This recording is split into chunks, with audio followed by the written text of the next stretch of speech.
Hello, viewers. Welcome to another edition of Footy Sports. I'm your regular host, Lee. Joining me today is Jude Gray. Jude, shout out. Yeah, thank you very much. It's Okay. always a pleasure to be here. Yeah, welcome. On agenda today, we are going to look at the international break, whether it's really necessary given the fixture congestion for this season, and then whether there are alternative ways to play the qualifiers, so to speak. And then we'll also look at La Liga fixtures over the past weekend and see if there will be any surprises this year as to whether there will be a new champion. And then we'll also look at EPL, same for EPL, where people are doing wonders. Aston Villa is doing wonders in the EPL. And then also look at the controversial decisions that were taken over the weekend. And then we'll educate ourselves a little bit about the laws of the game. And we'll also look at the EPL, the UFL, UEFA Champions League fixture for today and then tomorrow. We'll give our predictions for investors to also challenge. Go and then try something out.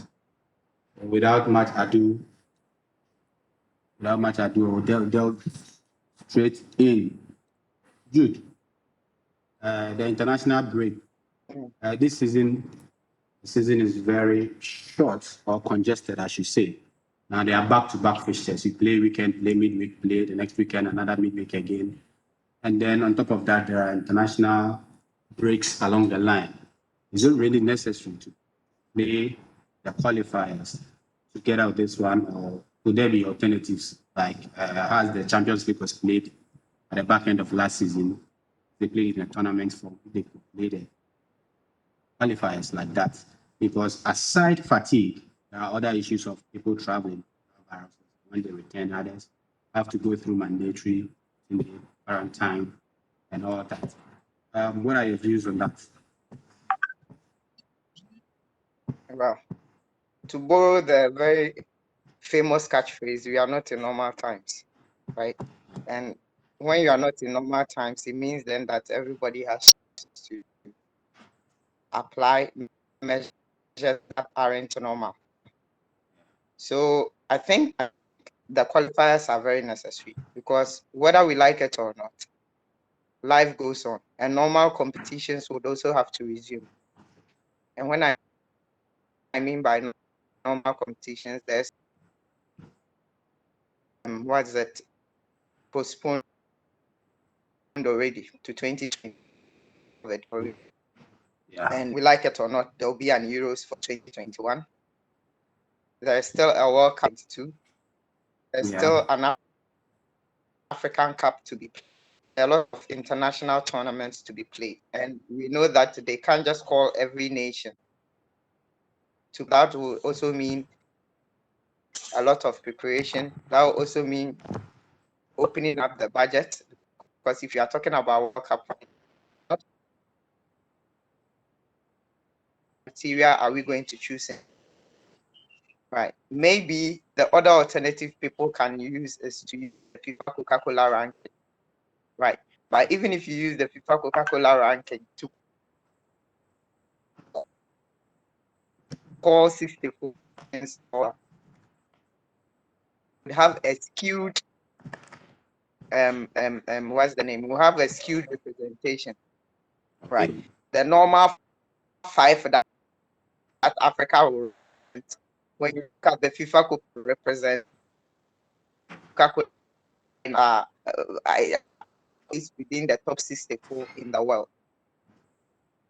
When you look at CONCACAF, I mean the Central Americans, you will not get 5 or 6 play are basically a competition made for Europeans and probably South Americans because they are the ones that dominate the top 64 teams in the Coca-Cola FIFA ranking.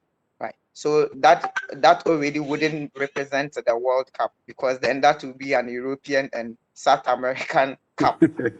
Right. All right. So if we still want to know the representation, then to play qualifiers so that each continent will be able to represent in the FIFA Mundial, right? And so players, unfortunately, would have to adjust. Yes, it's abnormal time, so abnormal measures. So they have to. So in the world is adjusting because of this pandemic. So that's my view on that. Okay, that's fine. Other school of thought. Another school of thought was also considering probably grouping them so that, for example, instead of the other nations like South America that play all, they can group them like the way we play the African Cup qualifiers. So that instead of the all play up, the teams will not travel much. For example, they group them into maybe assume they have 5 slots, then they'll group them based on their tiered system or maybe their seeding system. They group them so that they play more like a mini group form of thing, so that players will not be traveling very often. For example, if you are Brazil, Yeah. you play maybe 3 other nations in a group and then you are done. How about that too? Yeah. You see, when it comes to the FIFA World Cup and its qualifier, every continent have their own format. So every confederation has been given the right to choose a certain format. Yeah. So when you come to Africa, we already play our prelims. You meet 1 or 2 teams, play prelims before you enter into the group system you are suggesting. Yeah. Now bear in mind, nations that play football in South America, only 10 nations. So they are bringing 5 teams. So we can't group them. The only thing will be a straight knockout. So 10 teams, we by lot or by seeding, you see them top 5, the next 5, then you just go to a straight playoff between those teams, right? But herein lies the headache, because there's always a playoff also between the South American team that places, is it 5th or 6th, and one of the continents, I think with one of the CONCACAF or the Asian. Yes. So then, which loser would we choose as the loser who play the playoff? If you are going for a straight knockout, out of the 5 losers, on what criteria would we choose one to play the playoff? So I think with South America, actually, because of their share numbers, they have to play the all playoff. Right. But the rest of the continent, like Africa, we already play the group system. Right. And then the Europeans also already play the group system, as well as the CONCACAF, the Northern Americans, and the Asians also play the group system. Right. So I think basically that's about that. Okay. Anyway, we'll leave it to them to actually knock their heads together and see how best they can. But the rate of players testing positive after travel is becoming alarming. That's pretty sure something they have to look at. So we'll leave it to the authorities to decide which is best. Because at the end of the day, if care is not taken, we might end up truncating most of the leagues that way. Or if the second wave affects quite a lot of people, they might end up canceling the Euros again, for example. So maybe we'll have to find a better way. Anyway, that was just my That's very true. We'll have to quickly go into La Liga.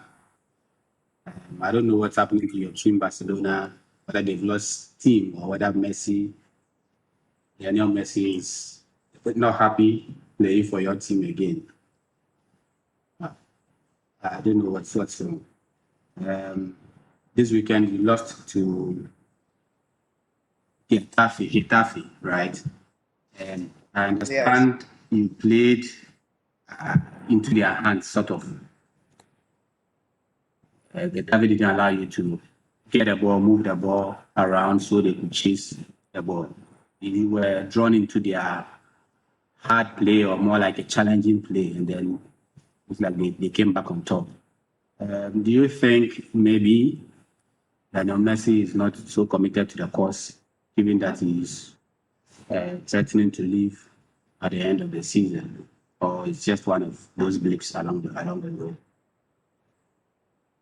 Okay. I would just say for once, it's not just Barcelona, but if you monitored all across the big teams over the weekend, there were a lot of shocks. Right.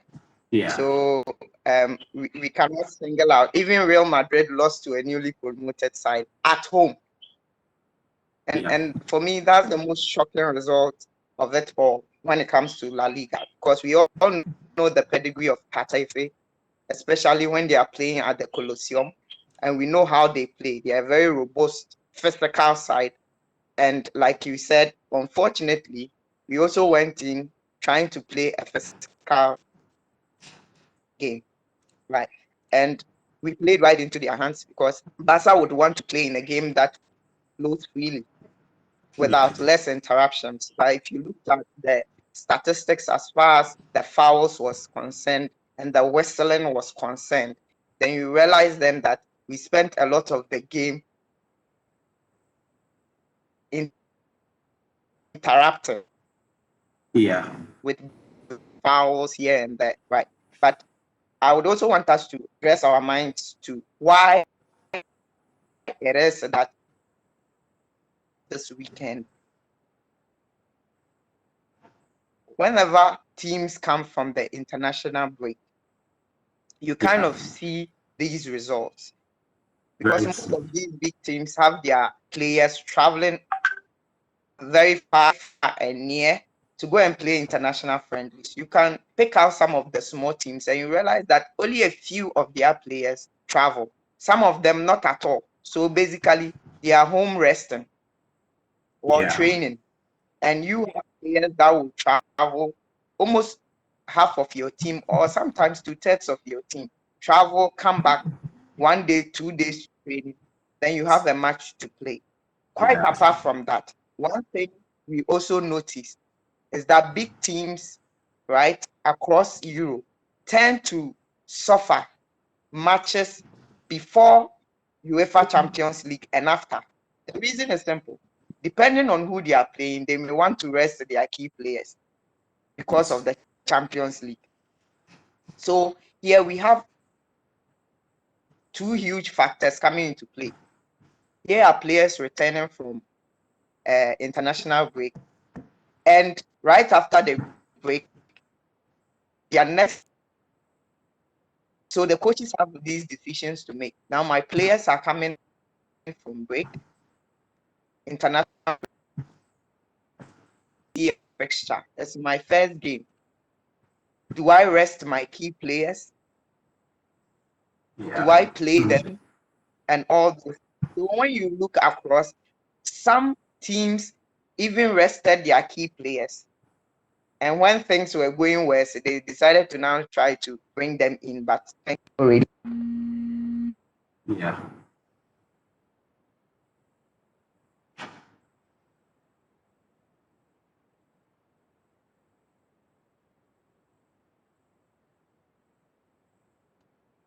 And we can allow it and pardon it and see what the next matches hold.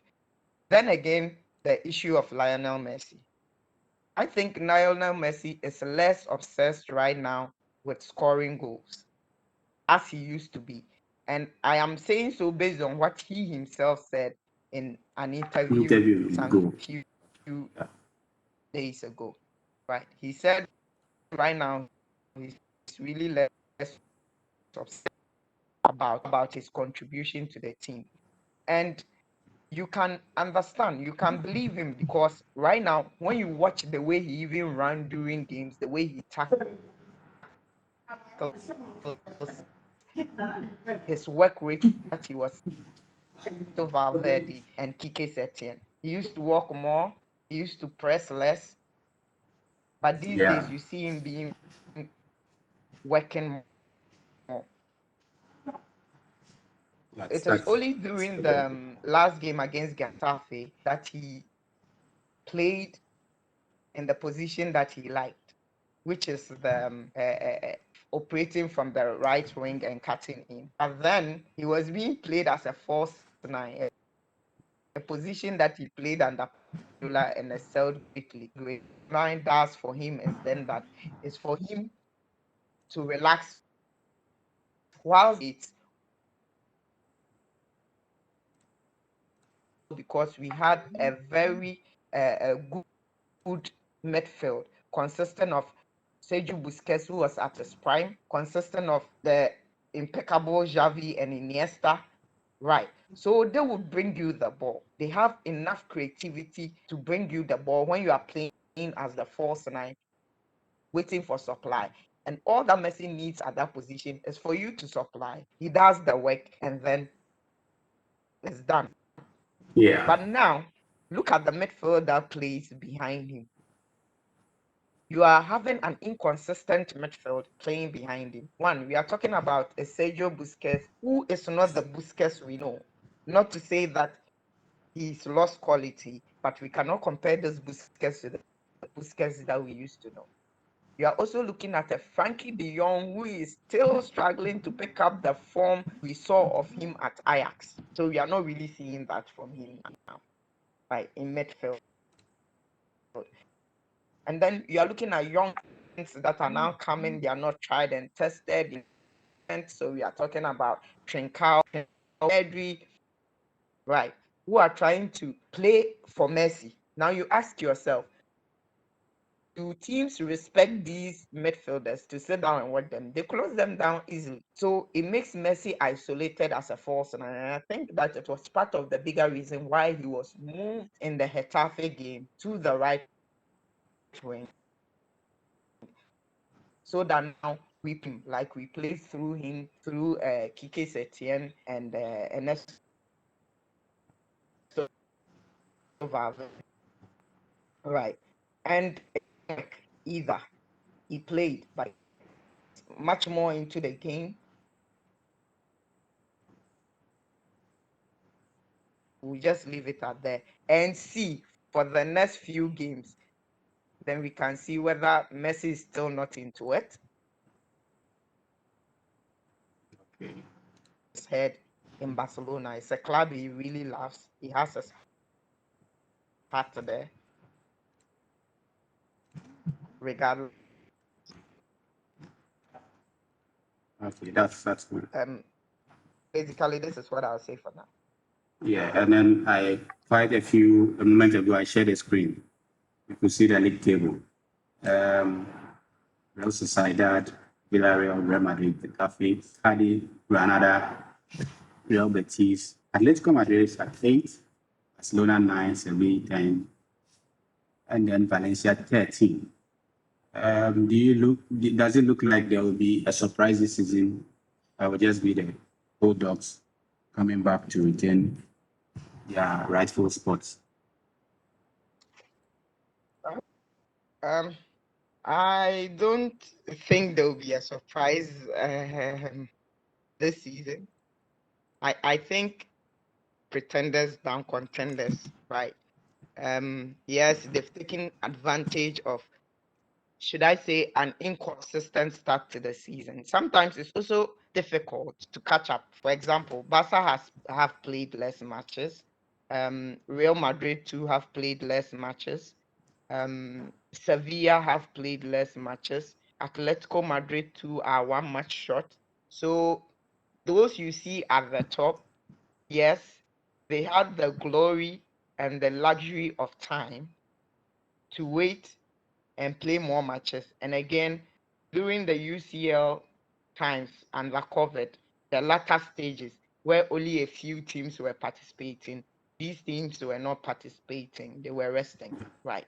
So Yeah. if you look at the whole of Europe, it's a peculiar case. Even in France, where it is one corner, PSG isn't at the top. Yeah.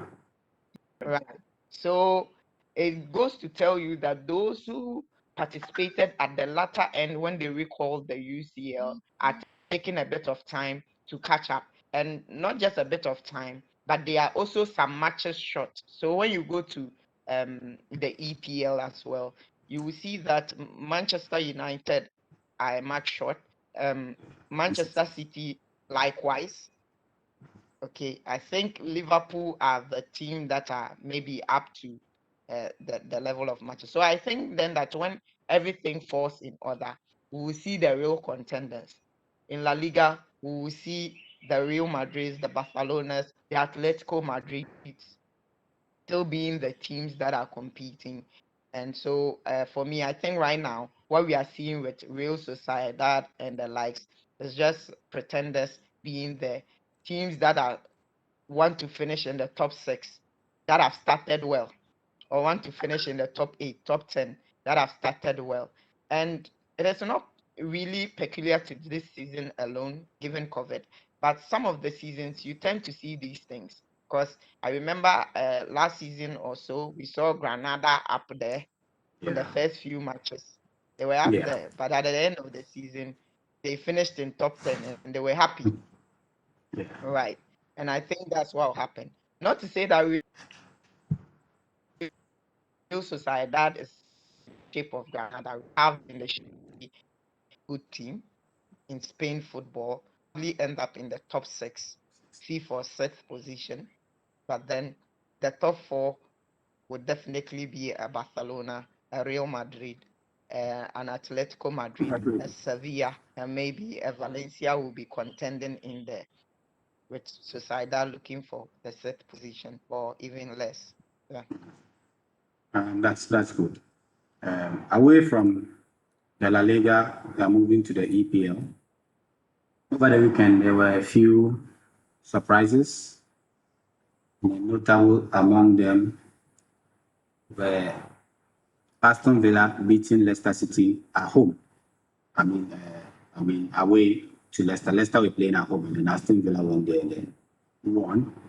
Another shocking result is Chelsea, where people are bashing Lampard here and there.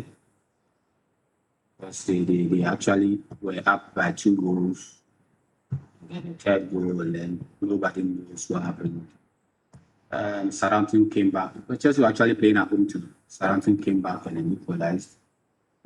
Same goes to Tottenham Hotspurs. Unbelievable. The first 12 minutes or so, they were 3 goals up. The last 10 minutes of the game, West Ham had to equalize all 3. So any thoughts on that?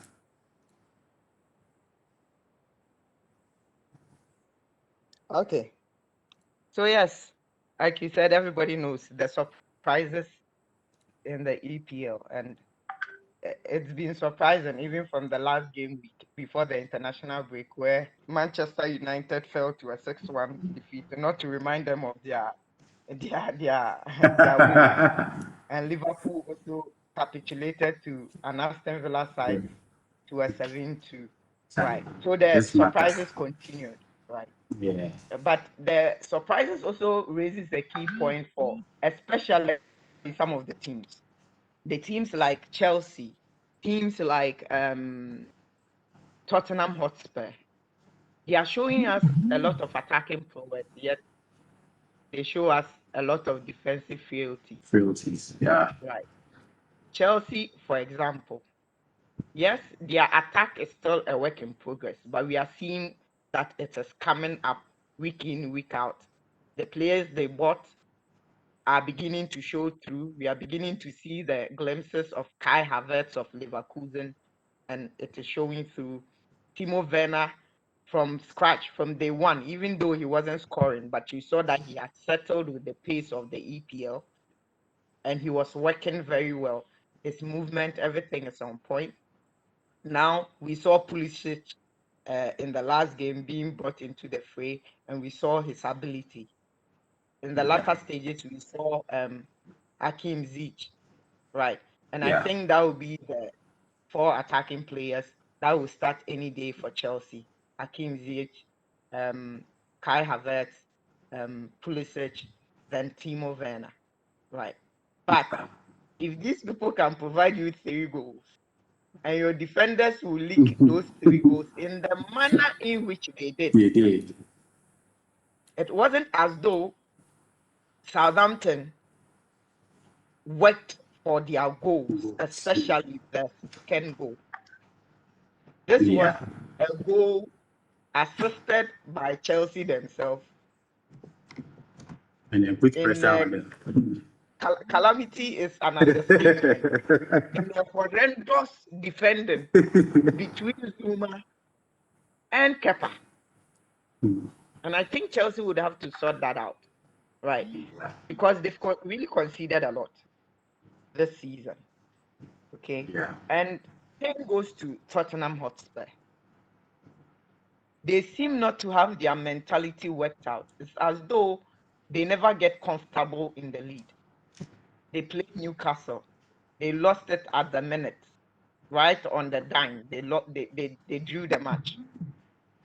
We saw what happened over the weekend. 3-0 up under 20 minutes. But some way, somehow, the last 9 minutes of the game, all those 3 goals were pulled back. Again, to some abysmal defending as well. Yeah. But what is most telling was the mentality. You could sense that when it was 3-2, Tottenham were going to relinquish their lead and it would be a drawn game.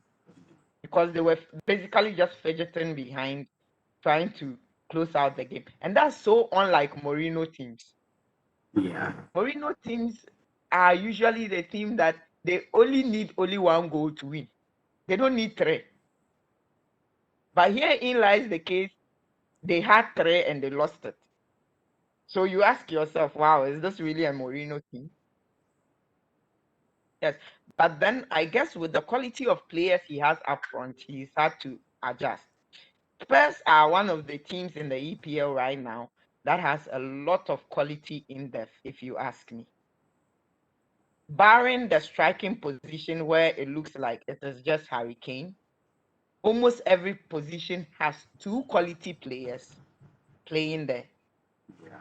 Very true. Very serious midfield, very serious wing play. They were able to play Bergwijn in the start, affording to have the likes of Eric Lamela on bench, Gareth Bale on bench, Lucas Moura on bench. So this tells you of a very quality side. They were able to field a midfield of Ndombele and Højbjerg. And we sometimes tend to forget that there is an Eric Dyer even in that team. Now, make no mistake, Eric Dyer is a superb player. But the fact that he's now like a 3rd choice should tell you the quality in depth in Spurs. Yeah. Because then you have Harry Winks. Even Dele Alli is not you have playing. Momo Sissoko in there. So they can't complain for lack of quality. Even Dele Alli cannot make the squad. Yeah, they have it. I just think it's a matter of mentality. And once they sort that mentality up and believe in themselves that whatever match they go in, they are going to win it. If we have the lead, people will not be able to claw it back. They are going to do well. Well, Liverpool, Merseyside derby. People will not be surprised about the Merseyside derby being played at the Goodison Park. Yeah. Maybe perhaps the only surprise is the scoreline, 3-3. Yeah. Right. Sorry, 2-2. 2-2 drawn game. Yeah. The only surprise, because over the years at Goodison Park, it's been drawn games. Yeah, drawn games all throughout, mostly 0-0. Yeah. Right. But I think a key thing is Van Dijk's injury. Yeah. And that will really, really worry Liverpool in the long term in the Premier League. Because even with Van Dijk, the defense was not good this season. Let's be honest with ourselves. Yes. Check their scorelines, the amount of goals they have conceded. It's so unlike Liverpool. So even with him, they had their defensive concerns. So how much more now that they don't have him? So it's really going to be a big part, because to win the Premier League most times, you really need very good defenders. And to defend it, again, you need very good defenders, very good goalkeepers. And that is what happened to Manchester City last season. They also lost Aymeric Laporte. Yeah. For almost 6 months of the season. And by the time he came, they were just trying to play second, a decent second. Yeah. And I am afraid to think same will happen to Liverpool because attackers will not respect the likes of Joel Matip and Gomez, like the respect they place on Virgil van Dijk. So they Very are true. really going to have a tough time this season. So basically, that's what I'll say on the highlights of these games. The others really Leeds United really everyone really expected them to continue their fantastic form and especially playing at home. But then it didn't happen. And I think perhaps maybe Wolves are beginning to gel. Wolves did a lot of signing. They had their star player Diogo Jota also leaving them. And I think maybe right now they are beginning to find their way and find their way back. On a good day, if Wolves beat Leeds, it's not surprising. But it's only an issue right now because of the way Leeds United started and of the way Wolves also started. But I think that the settings are being restored to a factory settings. Yeah. Wolves are being Wolves, and now Leeds United are being a team that look like they came from the championship. But that's not to say they will not do well. I trust Wolves to do a really good job. Leeds to really place favorably in the top 10 this season because of the football they play and because of the coach Marcelo Bielsa. But on a normal day, irrespective of the football they play and irrespective of their coach, the quality of the Wolves side on a normal day should beat them. So no eyebrows raised there. And then Manchester United really had a really good one this weekend. They showed people they don't need a penalty to win. Not to say they didn't get a penalty, they got it and blew it. But they showed that without it, they still came back, won convincingly. Right. And I think Bruno Fernandes really came through. Martial also did his bit. We are yet to now see how, when Cavani is also thrown in the mix, how Man U will look. But I must confess, they really looked good, especially in the second half against Newcastle. They really did a good job. And knowing Manchester United fans, I would say that they should calm down and wait for a consistent performance before they start going to town and jubilating. Anyway, that's interesting. Another bit, Everton and Aston Villa. They look like they've played decent sides. To be fair to them, Everton have played Liverpool and I think Tottenham. And then Aston Villa, they've also played Liverpool and then Leicester City. Looks like they've been pretty solid. Is it? Do you look like? Does it look like a flash in the pan, or these are teams that can actually be consistent enough to stay at least in the top eight? Do you see them making the top eight? Okay. I think I see them in the top 8 or stretch it top 10, right? But in the top 4, no. In the top 4, no, because they don't have the quality in depth, especially for Aston Villa, right? Okay. They don't have the quality in depth, and it's a long season. When Jack Grealish gets injured, what will happen now? When your big players start getting injury, what would you do now? But unlike Everton are also a side, just like I said about Tottenham Hotspur, with a lot of quality, squad in depth, and not just squad in depth. They have a coach called Carlo Ancelotti. A very good tactical He has brain. that pedigree, that clout of having won the Premiership before, that clout of having won the Champions League itself, having played at the highest level of club football. Talk of AC Milan, talk of Napoli, talk of Real Madrid, talk of Bayern Munich, talk of Chelsea. So he has the clout, he has the Yeah. experience in the Premier League as well. And with the quality in depth that he has, I'm not saying you be in the top 4, but he's a serious candidate to place in the top 6 to make an Europe spot this season. And I Yeah. tip Everton to do well. They are really playing very good football, very, very good football. Very Calvin Lowen Lewin. is in a fantastic form. He scored so far 5 out of, he scored in the first 5 games, and I think it's a record for any Evertonian Yeah. to score in the first 5 Premier League games of the season. And he's already done it. He's solid in the air, on ground, he's good. Quite unfortunate that Richarlison had to pick a red card and will miss 1 or 2 games. But his combination with Richarlison has been very, very awesome.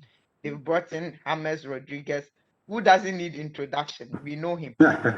We know his ability. What he lacks in defense, he more than does it in the attacking front. Going defensively, he's non-existent. He cannot tackle, he can't run, he can't cover back. But then when he has the ball, it's where he does his thing.